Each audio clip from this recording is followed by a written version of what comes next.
My attempt to link numerous internet conspiracy theories into a shared universe, kind of like the MCU. In the film, we talk about many strange concepts that are often waved off as absurd by normal society, and explore the strangest of these topics. We relied heavily on the accounts of 6 self-described whistleblowers. However, there's one area where all 6 whistleblowers are in agreement on something that's too outrageous for even the most intrepid conspiracy theorists. Reptilians. The reptilians. The reptilians. The reptilians. The reptilian. Reptiles. They're ugly looking lizard, alligator type people. Come on, we couldn't leave this one out. Reptilians is regarded right up there with flat Earth when it comes to the bottom of the crackpot conspiracy barrel. A notion that didn't even exist until complete morons were able to learn how to use the internet. However, this one's actually been around a lot longer, and it's almost always tied with a theory known as the Hollow Earth. And while some have taken this literally, a more common and realistic interpretation is that Earth's crust is composed of large open areas, able to support civilizations that can adapt to a life underground. There are caverns all over this planet which different extraterrestrial civilizations have been using. There's oceans and forestry and all sorts in the pockets in Earth. And while proponents of this theory like to point out the abundance of reptile-related imagery found among ancient artworks as evidence for human contact with these beings, skeptics would be quick to point out that man, throughout history, has depicted all sorts of animals in artworks and mythology, like birds, fish, and lions, and in many cases given them human-like characteristics. However, reptiles are far and away the most represented. Nothing else even comes close. Officially, serpent worship goes back 70,000 years with tribes in Botswana. Snakes were also worshipped by the Olmecs in Mexico. Throughout South America, serpents were depicted with feathers, perhaps suggesting that they could fly.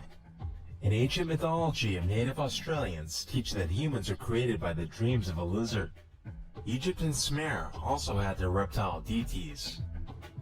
And ancient legends and works of art from around the globe clearly depict reptile-type people, such as the Nagas or snake people in India.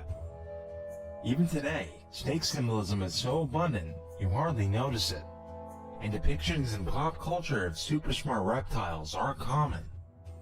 And according to my whistleblowers, it's not just one race of these guys, there's several.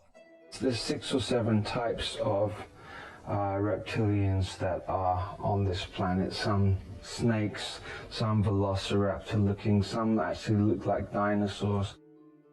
Mars Marine Randy Kramer also describes encountering natively evolved reptoids on Mars. If we're either evolved or genetically, altered from primates, they are evolved or genetically altered from, little rock lizards.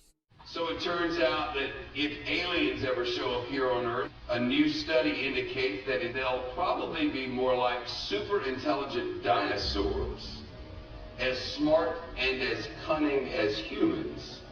We would be better off not meeting them. You see, most of the hubbub regarding the reptilian conspiracy centers around a race of vicious warlike creatures known as the Draco. They aren't really reptilian. Instead, they're higher dimensional beings that prefer to manifest themselves in this dimension as scary-ass dragon people. The Draconians themselves did not evolve as a life form in our universe. They were dumped here. They're just a pain. They're incredibly smart. They're incredibly psychic. They're incredible builders, but they're bullies. They're bullies, and they have a arrogant bully attitude. Their whole thing is control. Whenever you see one, you ought to just run like hell. But since they're so crafty, they tend not to battle with the human race directly. You have the Dracos influencing the president of your country. This, Okay, so are we talking Eisenhower, Truman, who are talking, all of them? yeah, all of them. By the time Eisenhower stepped into office, the draconian system had already infiltrated the three-letter organizations, and eventually defense-related projects got infiltrated as technology exchanges took place. In fact, for millennia, they've been able to exert their will over the whole of humanity by working through human or semi-human proxies, usually members of elite families who hold high positions of power. You have to use the front human, form to do it. Yeah, because in it's this too reality, shocking otherwise. in this Consciousness of the human stream that's here now is so used to just seeing and being told that the human being is at the top of the food chain and we're the rulers of this and that and we're that, it's too shocking to bring in a new species and do it. It's not conducive to keep the control. Which brings us to the trait that they're most known for. They have the ability to shift and look like a human. It's a misconception that they are actually shape-shifting. Some are, but what they're actually doing is altering your visual cortex to Yes. make you think you're seeing them that yes, way. absolutely, yes. The shapeshifting is just one of those extra things that makes this story sound so silly for most of us. Normally I would agree, if it weren't for the fact that the reptile changing into human archetype has been with us for quite a while. This too is ever present in our culture today. Has anyone asked why? Why shape-shifting reptiles are everywhere?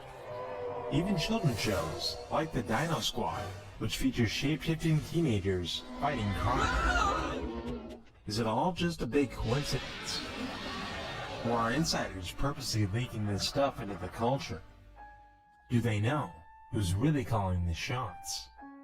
The enemy isn't human at all, but it's pushing all our buttons so that we're so busy looking at each other and so neurotic about each other that we're not looking at the real reality here, the real cause, which is another race or races that are here who are totally playing games with us, feeding off our energy, and hoping that we destroy ourselves so that they can keep the planet. And really, These beings are foreign. They're from another universe, and so for them to be able to be here, they kind of utilize us as a food source and We say they're exist. utilizing us as a food source. Is that as an energetic food source or as a physical? Are they eating Both. humans? They're carnivorous. Are they carnivorous that eat humans? Yes. They won't eat a dead human. It has to be alive at the time of the killing. Their preference is children.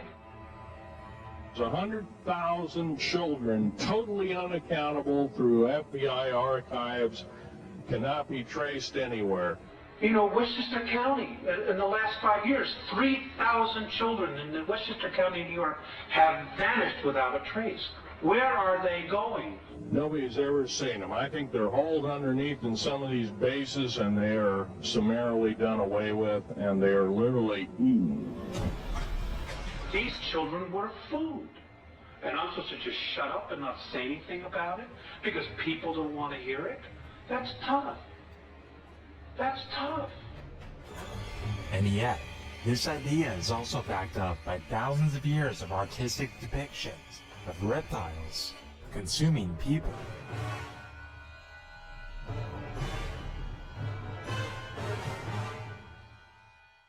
But if this were actually taking place on a large scale, then it might explain some of the strange anomalies with some of these missing person cases. Every year, hundreds of people are reported missing in national parks and forests, many of them children. But a small percentage of the cases have search and rescue crews continuing to scratch their heads. The year 1997 set a record for missing persons in the United States, with a staggering number of almost 1 million reported missing, just in that year alone. Now, I'm not saying that all of them wound up as lizard food, But clusters of missing person cases, especially near national parks, are quite bizarre. Former police chief David Politis now spends his life trying to get to the bottom of these strange disappearances. So if there's mental illness, we probably won't touch it. If it's a voluntary disappearance, we won't touch it. If there's evidence of animal or human predation, we won't touch it. And they're either going to find you there, or they're going to find pieces of you there, and they're going to find drag marks there. And then the canines that are brought in are going to be able to track your scent exactly to where the body is. In Politis' documentary, Missing 411, presents many strange anomalies associated with these cases. In a lot of these cases, search and rescue, or the volunteers searching people, have already gone over certain areas, not once, not twice, but even dozens of times. And then the child is found there, maybe a year, maybe a few years later. There's some cases where little kids are alleged to have walked up to 20 miles overnight, or climbed phenomenal heights, 3,000 and 4,000 feet. Those are facts, and it's highly, highly hard to believe. There are groups within the higher echelon that are actually helping them. That's part of the deal. They won't come up as long as we feed them down there. You understand? It's about human beings selling themselves out.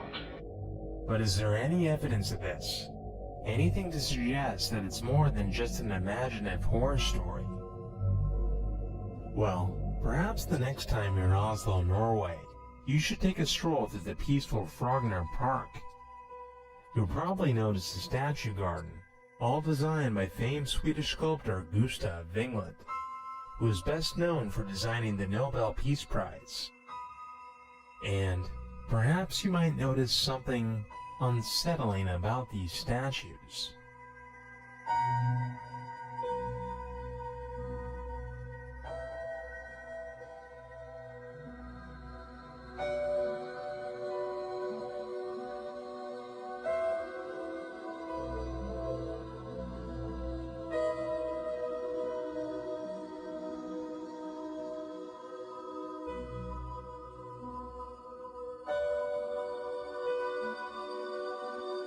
Perhaps a message hidden in plain sight. A message that they knew you would never understand the meaning of.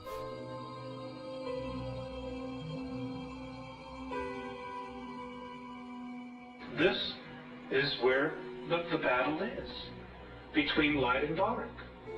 You've got the grays over us, you've got the reptilians underneath us, and between us you've got humanity, sandwiched in the middle, wondering what the hell is going on here.